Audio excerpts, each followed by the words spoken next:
The health insurance of thousands of Wisconsin residents is hanging by a thread as the ongoing government shutdown threatens to unravel vital protections.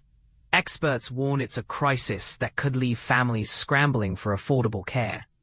But here's where it gets controversial. At the heart of this shutdown is a heated political standoff over whether to extend subsidies under the Affordable Care Act, ACA, also known as Obamacare. Democrats are pushing hard for these financial aids to be renewed, arguing they're essential for keeping health coverage accessible. On the flip side, some Republicans are standing firm, insisting that letting them expire is the right move.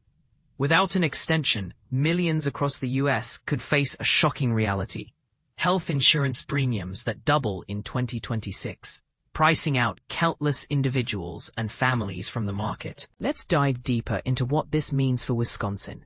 According to recent reports, up to 30,000 Wisconsinites might lose their health coverage if these enhanced subsidies disappear. That's not just a statistic. Imagine a working parent suddenly unable to afford the premiums that keep their family protected against unexpected medical bills. Experts predict that middle-income households will feel the brunt, with costs soaring for those earning up to 400% of the federal poverty level, while higher earners could see subsidies vanish entirely. And this is the part most people miss. The shutdown isn't just about subsidies. It's tied to broader funding battles. Democrats are demanding that any government reopening include restoring these tax credits, which help cover health insurance costs for people not covered through employers, Medicare, or Medicaid. These subsidies are set to end by year's close, but Republicans have resisted. Critics, however, say these strict requirements might discourage eligible people from applying, creating unnecessary barriers. Now, let's break down the key elements to make this clearer for everyone, especially if you're new to these topics. How many Wisconsinites rely on ACA coverage?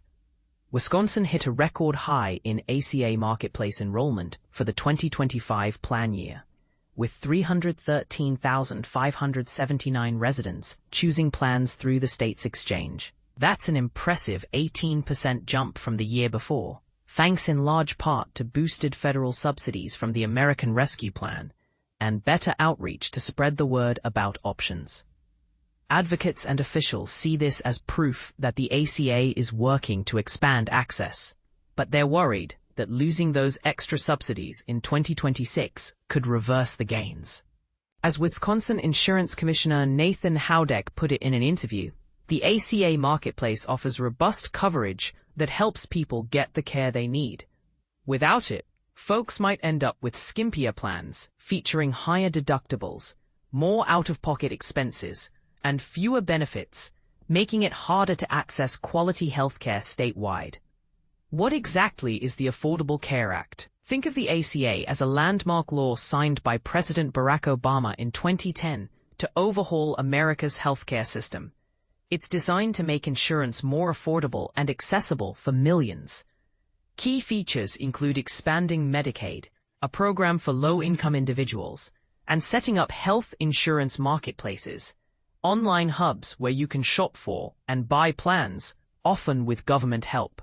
Under the ACA, insurers can't deny coverage or jack up prices based on your health history or pre-existing conditions.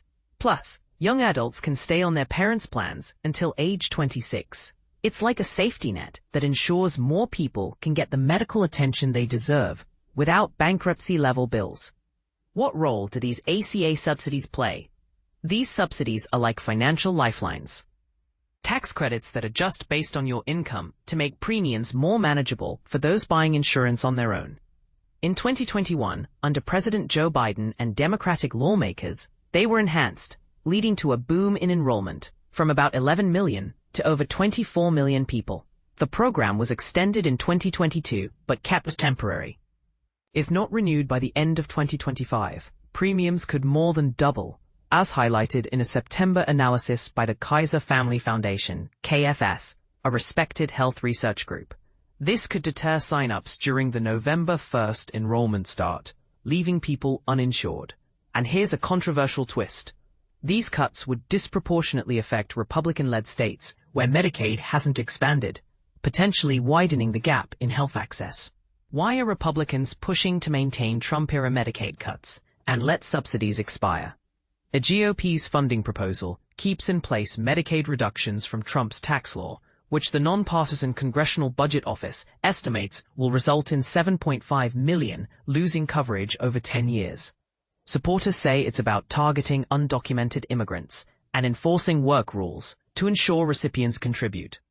But experts warn that proving work hours could be a hassle, turning away those who qualify. Republicans also claim Democrats' plan might indirectly benefit undocumented folks, though in reality, these immigrants aren't eligible for ACA subsidies or full Medicaid anyway. Democrats' approach would restore coverage for certain legal immigrants, like asylum seekers, refugees, and those on work or student visas, who'd otherwise lose it due to the tax bill. Importantly, undocumented immigrants have never qualified for these subsidies, and that wouldn't change. This debate isn't just about policy, it's about values. Should the government prioritize extending subsidies to keep costs down for millions, or let them expire to potentially reduce spending and enforce stricter eligibility? And what about the Medicaid cuts? Are work requirements fair, or do they unfairly burden vulnerable populations? Do you think political parties are prioritizing the right things here, or is there a better way to balance access and fiscal responsibility? Share your thoughts in the comments. Do you agree with Democrats' push for renewal, or do Republicans have a point in letting things change? Let's discuss.